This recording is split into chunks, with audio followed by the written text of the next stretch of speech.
नमस्कार, आपका वामिका एकेडमी पर स्वागत है। आज का नया टॉपिक स्टार्ट करेंगे, यानी क्लास नंबर 4 आपकी स्टार्ट करने जा रहे हैं कंपनी लॉ 2013 के अंतर्गत। इसमें लास्ट थर्ड क्लास में आपका कंपनी का वाइंडिंग के बारे में बात की थी, यानी कंपनी का समापन और विघटन किस प्रकार से किया जाता है। अब इस वीडियो के माध्यम से पहले बात करेंगे कंपनी समापक क्या होता है, इसकी नियुक्ति कौन करता है, इसकी लायबिलिटीज राइट्स कौन कौन से होते हैं और इसके कार्य कौन कौन से होते हैं।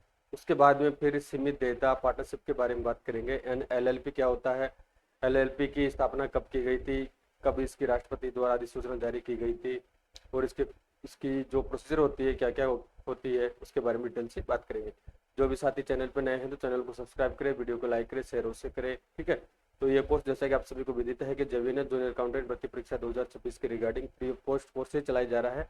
इसमें आपसे किसी प्रकार का 1 रुपया के चार्ज वसूल नहीं किया जाएगा, सब कुछ फ्री रहेगा, ठीक है। तो इसके लिए आपको क्या करना है, सब कुछ फ्री लेने के लिए सिर्फ और सिर्फ वामिका एकेडमी को आपको ज्वाइन सब्सक्राइब करना है। और टेलीग्राम चैनल का मैंने लिंक डिस्क्रिप्शन में दे रखा है, और तथा जो भी प्लेलिस्ट ऑलरेडी जो भी क्लासेस कंप्लीट हुई है उसका लिंक भी मैंने वीडियो को डिस्क्रिप्शन में डाल रखा है। तो आप वहाँ जाके जो भी ऑलरेडी क्लासेस कंप्लीट हो चुकी है उनको देख सकते हैं। और आपको किसी प्रकार से अगर वो क्यूरीज हो तो जो स्क्रॉल पट्टे पे मेरा नंबर देख रहे हैं, आप मुझे कभी भी मैसेज कर सकते हैं या कॉल कर सकते हैं। आपकी जो भी क्यूरीज है उसका समाधान तुरंत कर दिया जाएगा, ठीक है फ्रेंड्स।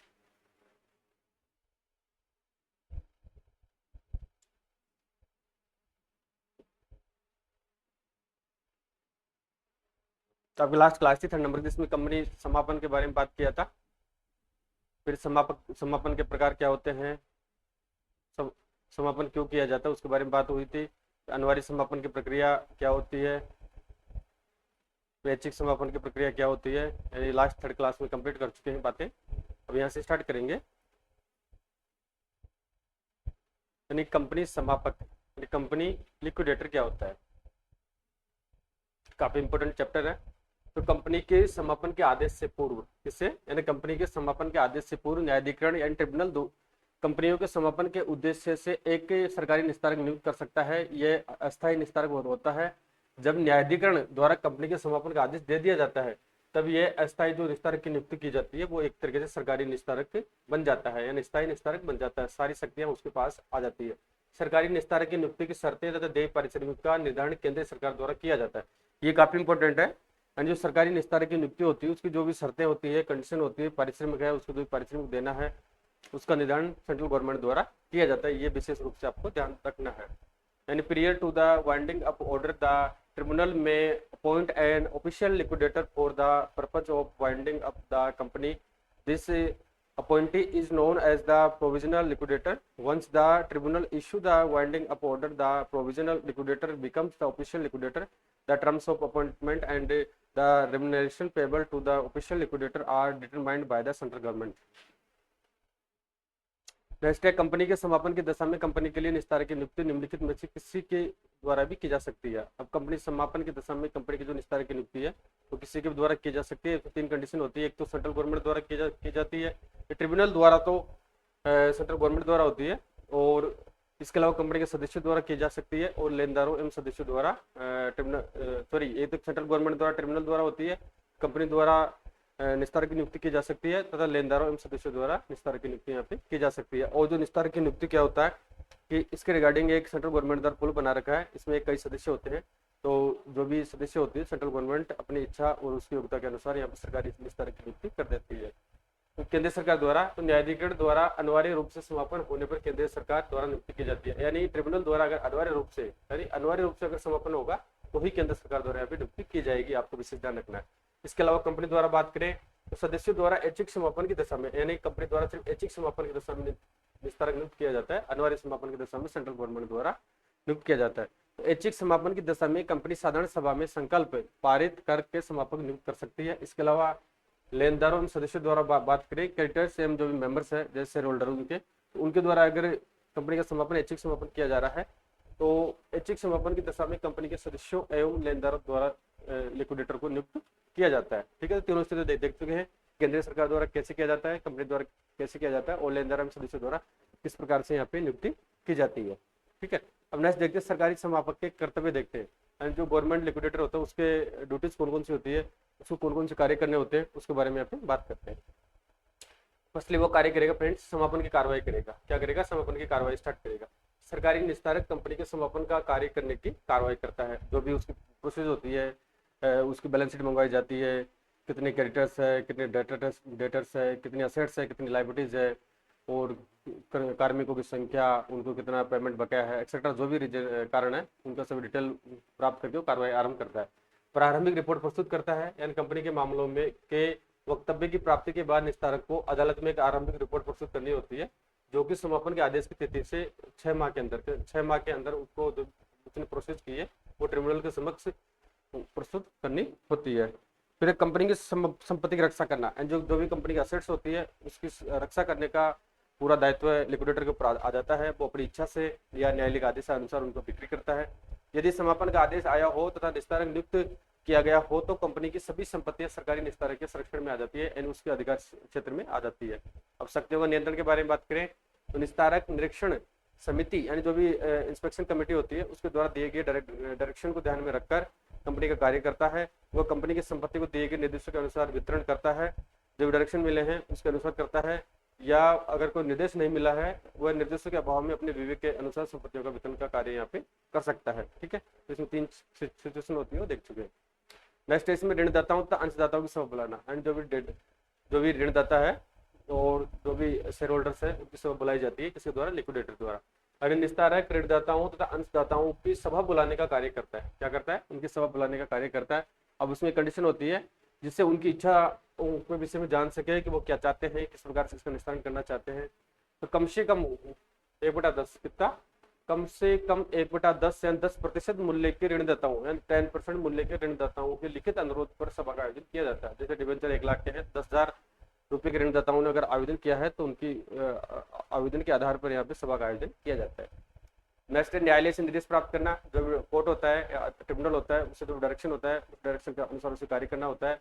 तो निस्तारक किसी विशेष मामले के संबंध में निर्देश के लिए न्यायालय में आवेदन कर सकता है। इसके अलावा उचित पुस्तकें रखना, निस्तारक सभाओं में कार्रवाई की प्रविष्टियां तो सूक्ष्म बनाने के लिए उचित पुस्तकें भी निस्तारक द्वारा रखी जाती है। जो सूक्ष्म होती है, जो मीटिंग होती है, जो डिसीजन लिए जाते हैं उसकी सूक्ष्म पुस्तकें उसको रखना अनिवार्य होता है। नेक्स्ट है अंकेक्षण हेतु बिल तथा पुस्तकें प्रस्तुत करना, यानी ऑडिट। अब उस समय ऑडिट भी होगी, ठीक है, एक चार्टर्ड अकाउंटेंट द्वारा ऑडिट किया जाएगा। तो उस समय जो निस्तारक है अंकेक्षण हेतु बिल, जो भी बिल है, जो भी वाउचर्स है, जो भी बुक्स है, उनको प्रस्तुत करना होगा।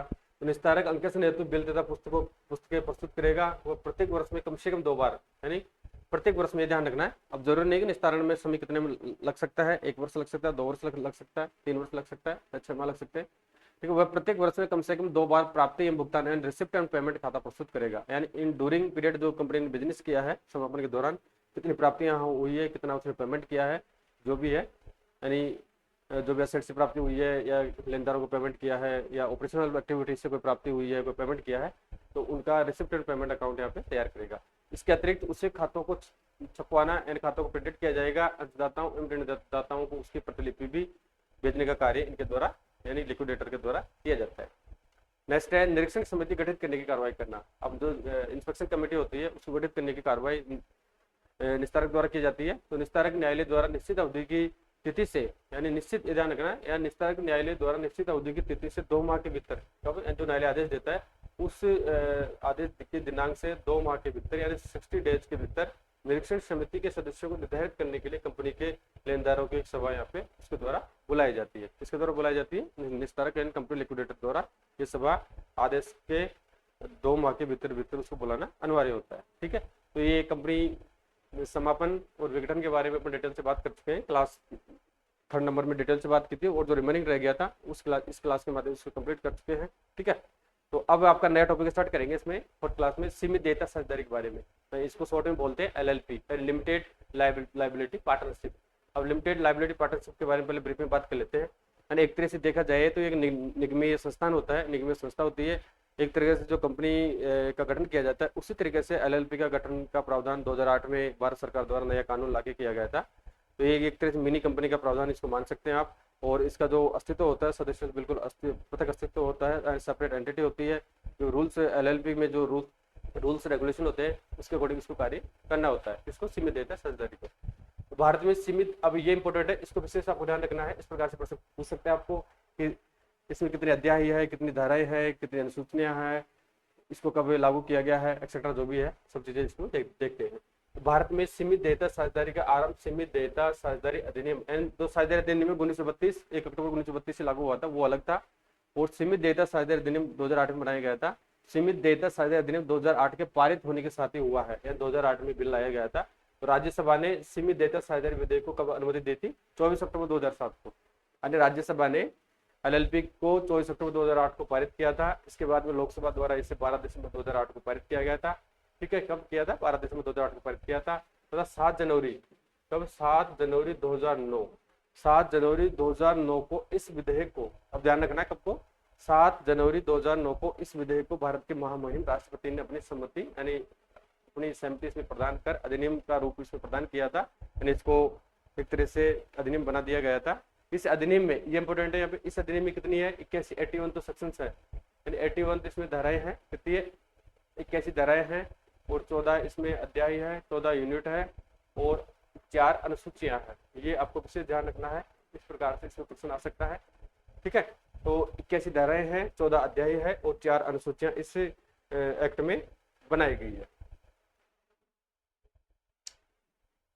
Limited liability partnership was introduced in India with the passing of the Limited Liability Partnership Act 2008. The Rajya Sabha passed the Limited Liability Partnership Bill on October 24, 2008, while the Lok Sabha passed it on December 12, 2008. On January 7, 2009, the bill received the assent of the President of India and became an act. This act comprised 81 sections, 14 chapters and 4 schedules इसमें दी गई है। इस अधिनियम को अब क्या है, इस अधिनियम को 1 अप्रैल 2009 को अधिसूचित करने के बाद से तथा इस अधिनियम की विभिन्न धाराओं को धीरे धीरे विभिन्न तिथियों से प्रभावित किया गया है। यानी 7 जनवरी 2009 को राष्ट्रपति की सहमति प्राप्त हो चुकी थी और 1 अप्रैल 2009 को, कब 1 अप्रैल 2009 को इसको संपूर्ण भारत में लागू कर दिया गया था। और जो भी धाराएं हैं वो विभिन्न तिथियों द्वारा समय समय के अनुसार प्रभावित कर दी गई थी। सीमित देयता साझेदारी अधिनियम के अनुसार सीमित देयता साझेदारी से तात्पर्य क्या है, मेरी इसका मीनिंग क्या है, ये इंपोर्टेंट है। ऐसी साझेदारी से है जो इस अधिनियम के अधीन निर्मित एवं पंजीकृत है, धारा 2N में इसका उल्लेख किया गया है। नेक्स्ट है, सीमित देयता साझेदारी एक निगम निकाय है, यानी कॉर्पोरेट बॉडी होती है। विशेष ध्यान रखना आपको, जो साझेदारी अधिनियम 1932 होता है वो कॉर्पोरेट बॉडी नहीं होती है, जबकि जो सीमित देयता साझेदारी है एक निगम निकाय होता है। क्या होता है, निगम निकाय होता है, जिसका निर्माण एवं समामेलन, इसका निर्माण एवं समामेलन इस अधिनियम के अधीन हुआ है तथा ये अपने साझेदारों से पृथक अस्तित्व रखता है, यानी सेपरेट एंटिटी रखता है और एक वेदन स्टेशनरी संस्था होती है। सीमित देयता साझेदारी को अविच्छिन्न उत्तराधिकार प्राप्त होते हैं, यानी इसको अविच्छिन्न उत्तराधिकार प्राप्त होते हैं। अविच्छिन्न का मतलब है कि साझेदारी जो साझेदार इसमें आते रहेंगे जाते रहेंगे, उसे एलएलपी पर किसी प्रकार से कोई प्रभाव नहीं पड़ेगा। जिस प्रकार से कंपनी में शेयर होल्डर्स आते रहते हैं जाते रहते हैं, तो कब उसका अस्तित्व निरंतर रूप से चलता रहता है जब तक कोई इलीगल कार्य नहीं होता है। ठीक है, तो इसका जो अविच्छिन्न उत्तराधिकार इसमें प्राप्त होते हैं। सीमित देयता साझेदारी के साझेदार में होने वाली किसी भी प्रकार का परिवर्तन, अगर किसी प्रकार का साझेदार में परिवर्तित किया जाता है तो सीमित देयता साझेदारी का अस्तित्व, अधिकार अथवा दायित्व पर प्रभाव नहीं होगा। ठीक है, ये बात वो कर चुके हैं। अगर किसी प्रकार से कोई प्रभाव चेंजिंग किया जा रहा है, साझेदारी में चेंजिंग किया जा रहा है, लायबिलिटी में चेंजिंग किया जा रहा है, तो इसके अविच्छिन्न उत्तराधिकार पर किसी प्रकार से कोई नेगेटिव इंपैक्ट यहाँ पे नहीं पड़ता है, कंटिन्यू रूप से ये साझेदारी चलती रहेगी। फिर नेक्स्ट है, सीमित देयता साझेदारी की विशेषताएं, लक्षण कौन कौन से होते हैं, तो इसकी विशेषताएं देखते हैं या इसके लक्षण देखते हैं। यानी सीमित देयता साझेदारी के लक्षण कौन कौन से होते हैं, तो इसका सम्मेलन किस प्रकार से किया जाता है, इसमें मिनिमम पार्टनर कितने हो सकते हैं, मैक्सिमम कितने हो सकते हैं, क्या क्या इसकी प्रोसेस करनी होती है, उसके बारे में यहाँ पे बात करते हैं।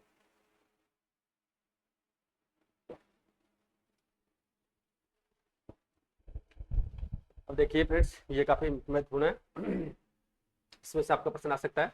तो सीमित देयता साझेदारी एक सम्मेलन संस्था होती है। ये तो विशेष आपको ध्यान रखना है कि ये एक तरह से कॉर्पोरेट बॉडी होती है, निगमीय संस्थान होता है, जिसका निर्माण एवं समामेलन सीमित देयता साझेदारी अधिनियम के अधीन होता है। प्रत्येक सीमित देयता साझेदारी निगम निकाय है, यानी प्रत्येक देयता जो प्रत्येक एलएलपी होती है, प्रत्येक सीमित देयता साझेदारी निगम निकाय है जिसका समामेलन सीमित देयता साझेदारी अधिनियम के अधीन होता है, तभी उसको एलएलपी माना जाएगा, अन्यथा वो एलएलपी नहीं होगा। अगर कोई व्यक्ति अपने बिजनेस के आगे एलएलपी लगाता है तो उस संबंध में सरकार द्वारा कानून बना रखा है, उसके खिलाफ यहाँ पर कार्रवाई की जाती है, उस पर दंड लगाया जाता है। ठीक है, वो भी आगे देखेंगे। नेक्स्ट है, इसमें कम से कम, अब ये इंपॉर्टेंट है काफी, तो इसमें मिनिमम पार्टनर कितने होंगे, तो इसमें कम से कम 2 साझेदार होंगे। कितने होंगे, मिनिमम 2 साझेदार होंगे, 2 साझेदार होना आवश्यक है। अधिकतम संख्या पर कोई प्रतिबंध नहीं है, यानी मैक्सिमम संख्या कितनी भी हो सकती है। ठीक है, तो ध्यान रखना है एलएलपी के अंतर्गत मिनिमम पार्टनर होते हैं 2 और मैक्सिमम पार्टनर की यहाँ पे कोई लिमिटेड निर्धारित नहीं की गई है। प्रत्येक सीमित देयता साझेदारी का अपने साझेदारों से पृथक वैधानिक अस्तित्व होता है, यानी सेपरेट एंटिटी होती है।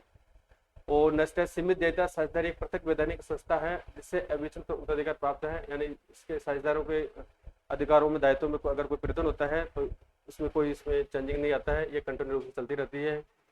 अब इसमें ये एक इंपॉर्टेंट चीज ये ध्यान रखना आपको कि मनोनीत साझेदारों में कम से कम यानी मिनिमम 2 साझेदार होते हैं और मैक्सिमम कितने भी हो सकते हैं, लेकिन कम से कम इसमें मनोनीत साझेदार में कम से कम एक भारत का निवासी व्यक्ति होना चाहिए। क्या होना चाहिए, यानी कम से कम एक इसमें एक भारत का निवासी व्यक्ति होना चाहिए। तो निवासी व्यक्ति की जो शर्तें हैं जो इनकम टैक्स एक्ट में पड़ी थी कि एक वित्तीय वर्ष में कम से कम 182 दिन वो भारत में रहा हो। ठीक है, नेक्स्ट प्रत्येक साझेदार को देयता साझेदारी ठहराव के अनुरूप अपना अंशदान जो भी कंट्रीब्यूशन पूंजी है वो देनी होती है। साझेदारी फर्म के साझेदारों के समान एक दूसरे के एजेंट नहीं होते, यानी जो साझेदारी अधिनियम होता है 1932 उसमें जो साझेदार होते हैं वे एक दूसरे के समान एक दूसरे के प्रति एजेंट होते हैं, लेकिन यहाँ पे पारस्परिक एजेंसी का अनुबंध नहीं होता है। प्रत्येक सीमित देयता साझेदारी प्रत्येक वित्तीय वर्ष की समाप्ति के 6 माह, ये इंपॉर्टेंट है।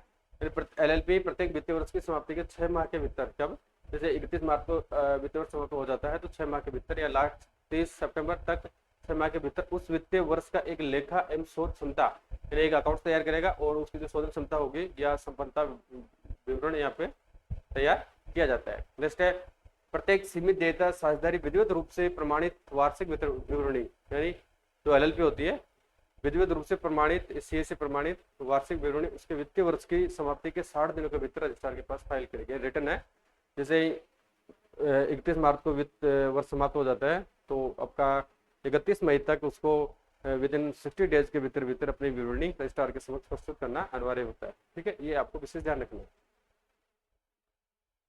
नेक्स्ट देखते हैं इसमें सीमित देयता साझेदारी के गठन या पंजीकरण की प्रक्रिया क्या होती है, यानी इसका गठन किस प्रकार से किया जाता है, इसका रजिस्ट्रेशन किस प्रकार से किया जाता है, उसके बारे में बात करते हैं। फर्स्टली देखते हैं फ्रेंड्स, इसमें इस सम्मेलन प्रलेख तैयार किया जाता है, एंड जो इनकॉर्पोरेशन करना है तो उसका डॉक्यूमेंटेशन है वो तैयार किया जाएगा। तो सीमित देयता साझेदारी यानी एलएलपी के पंजीयन के लिए सर्वप्रथम निर्धारित फॉर्म प्रारूप फॉर्म 2 एंड फॉर्म नंबर 2 ध्यान रखना है, इसका रजिस्ट्रेशन फॉर्म नंबर 2 में होता है। किसमें होता है, फॉर्म नंबर 2 में सम्मेलन प्रलेख तैयार करना होता है, जो भी डायरेक्शन होते हैं उसके अनुसार कार्रवाई करनी होती है।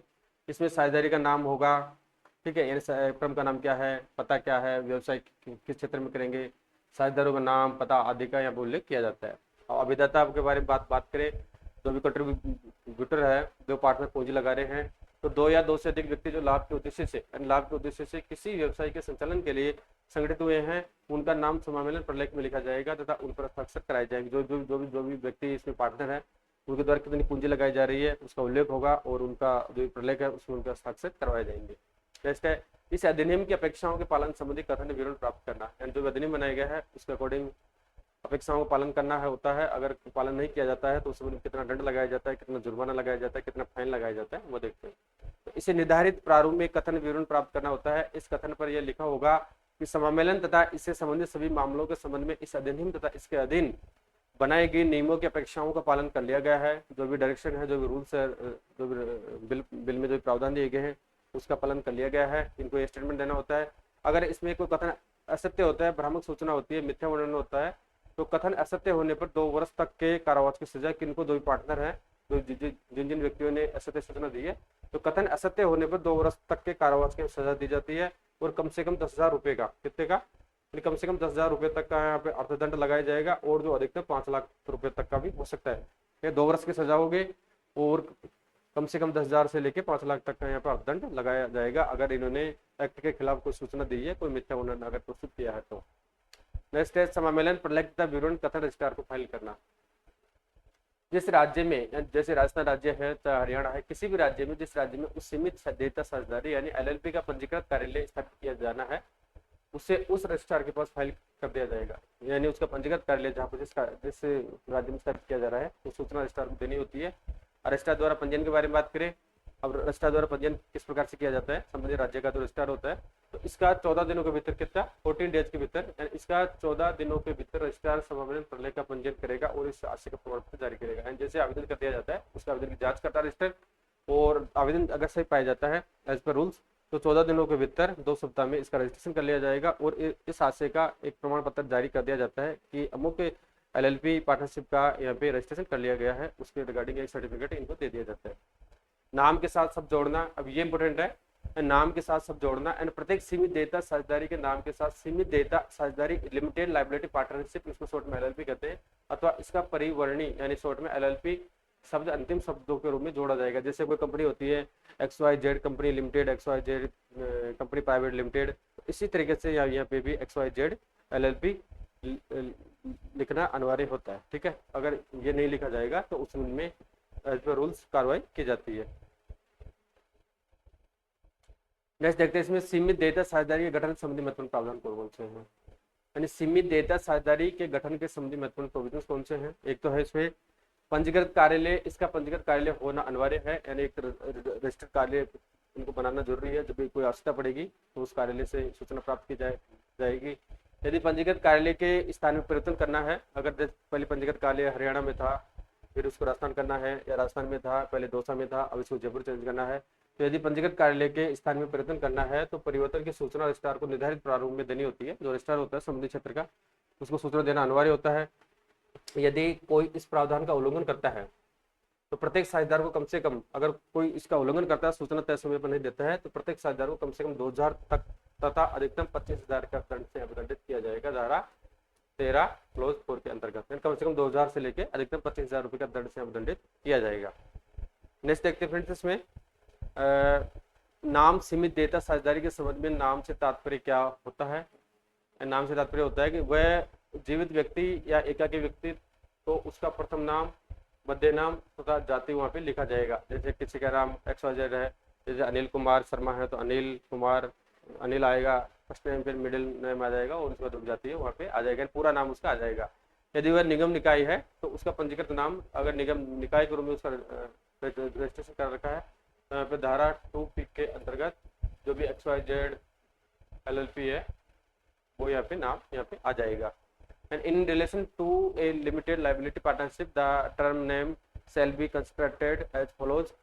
If it is a natural person individual, then their first name, middle name and surname. If it is a body corporate, then its registered name section 2P के अंतर्गत ये नाम लिखा जाएगा। अब ये काफी इंपोर्टेंट। नेक्स्ट, नाम के संबंध में प्रमुख प्रावधान निम्न है। नाम किस प्रकार से होगा, यानी मिलता जुलता नाम नहीं होना चाहिए, केंद्र सरकार के विरोध में नहीं होना चाहिए, एक्सेट्रा जो भी है वो देखते हैं। किसी भी सीमित देयता साझेदारी LLP का पंजीयन किसी ऐसे नाम से नहीं किया जा सकेगा जो नाम केंद्रीय सरकार की राय में अवांछनीय है। धारा 15(2)(a) के अंतर्गत केंद्रीय सरकार की राय में अगर अवांछनीय है, मिलता जुलता नाम है या गलत है, तो ऐसा नाम नहीं रखा जाएगा। किसी भी LLP का पंजीयन किसी ऐसे नाम से नहीं किया जाएगा जो किसी अन्य साझेदारी फर्म से, अन्य निगम निकाय से, अन्य सीमित देयता साझेदारी से मिलता जुलता हो। धारा 15(2)(b) के अंतर्गत, यानी इसका रजिस्ट्रेशन है अगर ऑलरेडी किसी संस्था के नाम से पहले हो रखा है LLP के रूप में, तो उससे मिलता जुलता नहीं होगा, सेम नाम नहीं होगा। तो ये आपको विशेष ध्यान रखना है। यानी किसी निगम निकाय से, साझेदारी फर्म से या किसी अन्य LLP से संबंधित नहीं होना चाहिए। अब लास्ट देखते हैं इसमें LLP शब्द के बारे में बात करते हैं। LLP शब्द का प्रयोग कौन कर सकता है, कौन नहीं कर सकता। अगर कोई व्यक्ति उसमें रजिस्टर्ड नहीं है, अगर वो प्रयोग करता है तो उस संबंध में उसके खिलाफ क्या कार्रवाई की जाएगी सरकार द्वारा। तो शब्द LLP शब्द या लिमिटेड लायबिलिटी पार्टनरशिप शब्द के उपयोग पर दंड है। यानी जब कोई व्यवसायी, यानी जब कोई व्यापार सीमित देयता साझेदारी के अधीन पंजीकृत नहीं है, अगर पंजीकृत है तो उसको राइट्स मिल जाते हैं कि LLP शब्द अपने नाम के पीछे लगा सकता है। अगर कोई साझेदारी व्यवसायी पंजीकृत नहीं है और LLP के रूप में व्यवसाय कर रहा है और अपना मार्केट में नाम चला रहा है कि मैं LLP के रूप में रजिस्टर्ड हूँ, अगर वो पंजीकृत नहीं है और LLP शब्द या लिमिटेड लायबिलिटी पार्टनरशिप शब्द का उपयोग करता है, तो इसी दिशा में अनुचित उपयोग करने वाले प्रत्येक व्यक्ति को कम से कम, यानी अगर रजिस्टर्ड नहीं है, अगर वो LLP शब्द का उपयोग कर रहा है, तो प्रत्येक जो पार्टनर है, प्रत्येक व्यक्ति है, उसको कम से कम 50,000 तथा अधिकतम 5 लाख तक के दंड से दंडित किया जा सकेगा। अगर वो रजिस्टर्ड नहीं है, भ्रामक सूचना फैलाता है मार्केट में, तो उसको कम से कम प्रत्येक साझेदार को 50,000 से लेकर 5 लाख तक का दंड से दंडित किया जा सकेगा। And if a business is not registered as a limited liability partnership but uses the term LLP or limited liability partnership, then every person making such improper use may be punished with a fine ranging from a minimum 50,000 to maximum 5 lakhs। ठीक है, तो इस प्रकार से उसके ऊपर जुर्माना लगाया जा सकेगा। तो ठीक है फ्रेंड्स, आपका चैप्टर कंप्लीट कर चुके हैं।